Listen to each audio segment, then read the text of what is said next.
I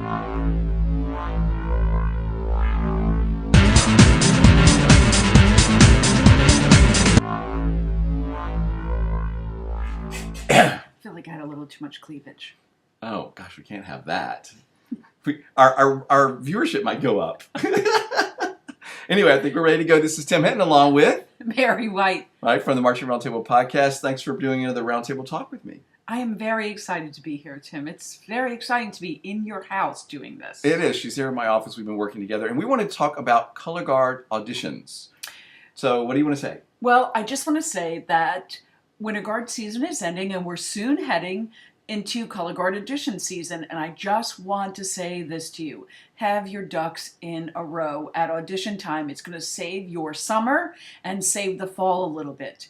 Because as we near auditions, you're going to get all the pertinent information on paper that you need from people. Email addresses, phone numbers, applications. The other thing to do is consider getting sizes. Measure people so that when you have to order costumes in June, you're not having to hunt around or bring people back for measurements. So those people who make it, you can indeed get measurements right away. I want to say, I even know people that measure everybody that auditions. And then they have everybody done and they don't have to do it. Or I know some people that when the audition is over, those that were selected immediately get measured before they leave that day. Yeah, it's a you have to have idea. measurements. That is one of the main things that gets people stuck. And if you don't get your measurements and your deposit to the uniform company, you get further and further back in line. You have to have that, and that messes people up all the time. Right, and if you don't get those things in, Tim, before you know it, it's October, and you've already been to one competition, and that's it's just horrible. It's unfortunate. No, you need to get the beginning of the line with all these uniform companies. But then you also get all the pertinent information that you need. You know, parents' names,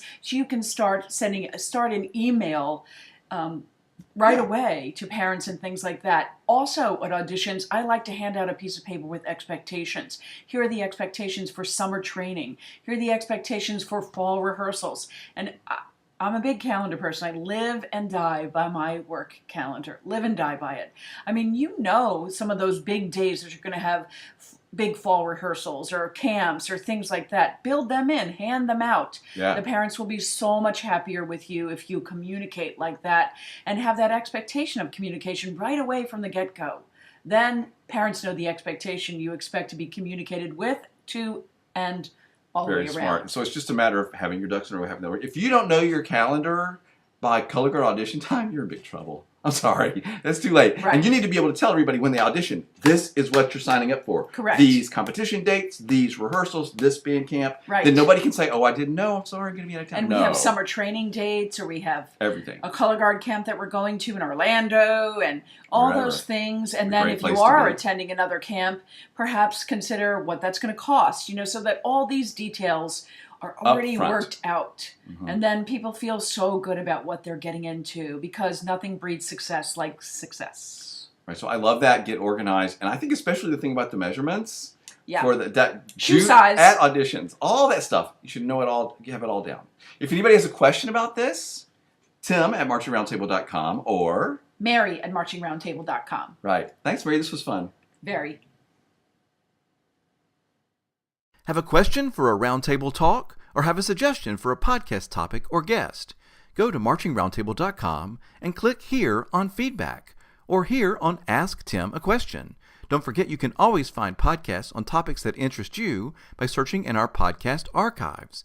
And when you go to YouTube to watch a Roundtable Talk video, make sure and subscribe so you never miss a single episode of Roundtable Talk.